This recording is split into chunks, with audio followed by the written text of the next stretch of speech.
Hey everybody, Frankie Dave back again on YouTube. Okay guys, a little sound effects with the Hardy Rolls-Royce Merlin engine. This is build number 5, update for Clint's Go Big or Go Home group build. And I got my favorite modeling shirt, which is synonymous with the build.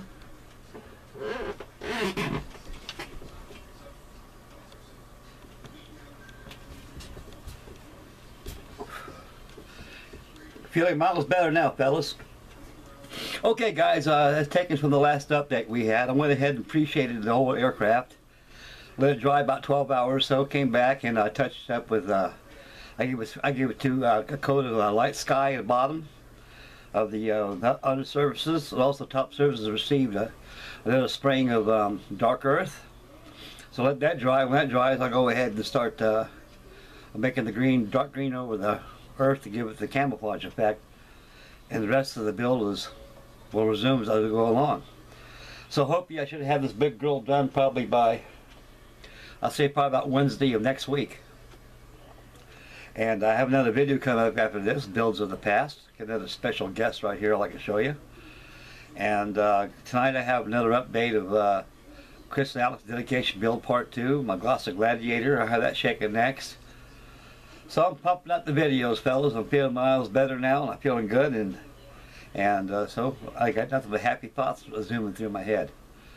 Okay, guys, before we show the update build progress done on it, anybody's got this kit in their stash, like I said before in previous videos, it's a very beautiful kit, guys, and you got to realize the molds have been through a total of processing throughout the years since its first release back in 1976, and so the secret and the key ingredient to make this thing fit together good without a fuss is every part on that model has to be cleaned. If you see any flash on there, no matter if it's just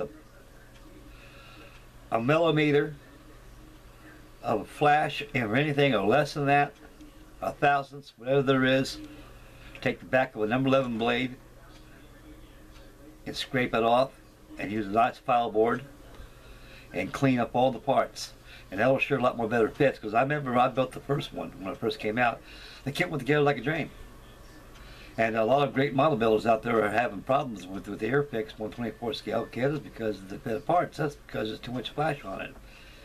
If you relieve the flash, you relieve the remedy of hair pulling and getting mad. So your modeling is supposed to be a joyous hobby. So you got to work with it. You got something old, you got to work with it. That's the key ingredient, fellas. That's the best suggestion I could say to all you great guys out there, is you just got to take your time, clean the parts, and fit them. Once they fit together, that's great. To me, I'm very partial. I love Airfix kits. I grew up with them. Being a post-World War, being a World War II baby boomer, and I grew up with these things. And these kits mean a lot to me. I love Airfix kits. I'd rather have a whole stash full of Airfix kits than what they got going out there now. Because I love Airfix kits. They have a lot of memorandum behind them, and of course I grew up with them. Okay, guys, getting back to the Hawker Hurricane, I went ahead and airbrushed the sky in the bottom, but the pre-shading really shows pretty good through it. I want to keep the pre-shading about as subtle as I can, so you'll be able to see the results of the pre-shading method, which is done. Some will be lost once you put another coat of dark green over the dark earth, so what you got to do is post shading next to blend in with the covered up pre-shading you done with the finished colors. Okay, guys, keep your peepers open right now. We'll zoom over here behind me and we'll take a look at the mighty Hawker Hurricane. I think Sir Douglas Bader would approve. So hang for a couple seconds, fellas. We'll get this camera over here and we'll take a look at it. Here you go, fellas. Here she is right here. Got the earth, dark earth applied on top of the pre-shading and the prime model itself. I try to keep it as subtle as I can, fellas, because I don't want to cover up too much, because the Hawker Hurricane was not a very clean airplane during the Battle of Britain. They did all they can to keep this thing in the air, and believe you me, they were not fixing to go to no beauty contest.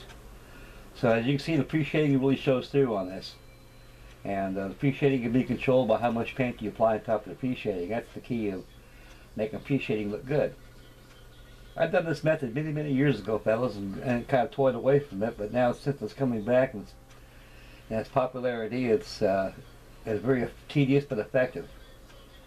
And we'll zoom a little closer here, fellas. We'll take a look at some of the work that's been done on it.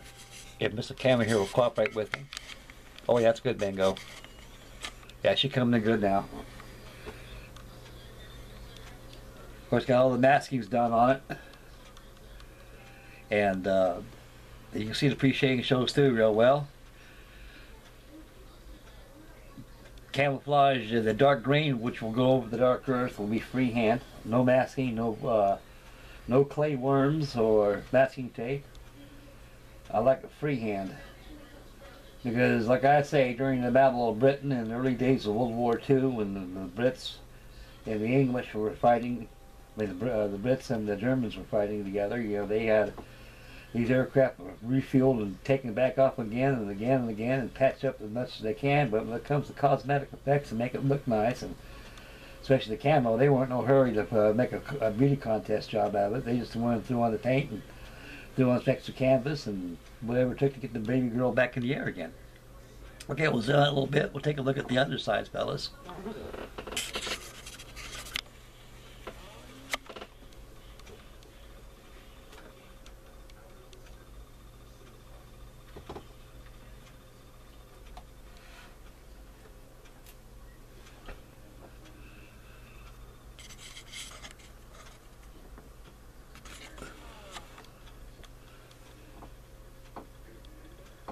Right here, fellas, it's the other side. It's all done in sky. I got masked off from the sky and from the dark earth and dark green, which will be applied. And you can see the high fidelity of the pre-shading showing through the sky. That's what I'm aiming for, and that's about what they look like. Some were very gritty and greasy, and some weren't. And in the case of this beautiful girl right here, she's an aged veteran. And she's going to look very sweetly. Every time I look at this Hawker Hurricane, it reminds me of the one I built years and years past. And it was a very joy to behold to build, and very honored to have another one of these. And like I say, once you get all the parts cleaned on this thing, guys, once all these parts are cleaned, this thing will go together like the way it was designed.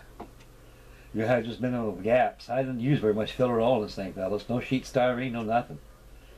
So the main thing is you got to make sure all the parts are pre-fitted and pre-dried and pre-sanded and pre-shaped, everything before you apply the glue to it.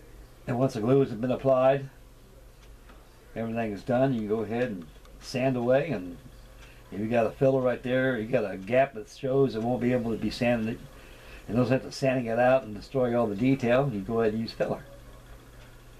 So I think the only filler I used was back here in the back of the trailing edge of the wing adjacent to the fuselage. And the same thing in the forward section. And also the inner wing roots a little bit. Not very much, just a little bit. And that's all the filler she took.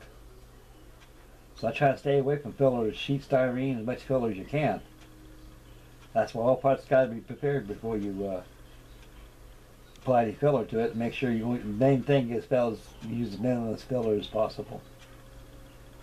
Okay, we'll slip her back on her back here a little bit, fellas, and take another around the horn on it, the Lazy Susan here, and let her dry. And tomorrow I'll start on the green, on the dark green, and she'll be ready to go. Once I get the camo all done, I'm going to give it a good gloss coat. Let it dry, apply the decals and the rest of the sundry parts. Before I do that glossing, I'm going to have to mask all this off here, the gun bay area here, on the leading edge of the wings where the .430 calibers protrude. That's got to be masked, airbrushed with white, and a little bit of orange red on it. And I'll airbrush some fine exhaust, gun exhaust blast from the blast barrels, and touch up on the engine manifolds and do a little weathering around the nacelles. And once that's all done, let's go ahead and give her a gloss coat and add the decals, and the rest of the parts will follow. She went together quicker than I thought she was, folks. I've been on this thing off and on now for about almost good 2-3 weeks now, and my elbow's up to snuff now. I can go back to my building again, and I can really get these things knocked out, because believe me folks, I got a lot on my plate right now. And I think I'm developing a good case of modelers syndrome. Too many on bills laying around, too much dust, and they bust. So I try to keep on as much as I can. And all these builds I'm doing, folks, as you've seen, I may not be very punctual on getting them done in time, but I will get them done.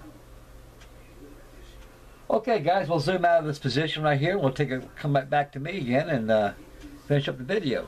Hang loose, fellas.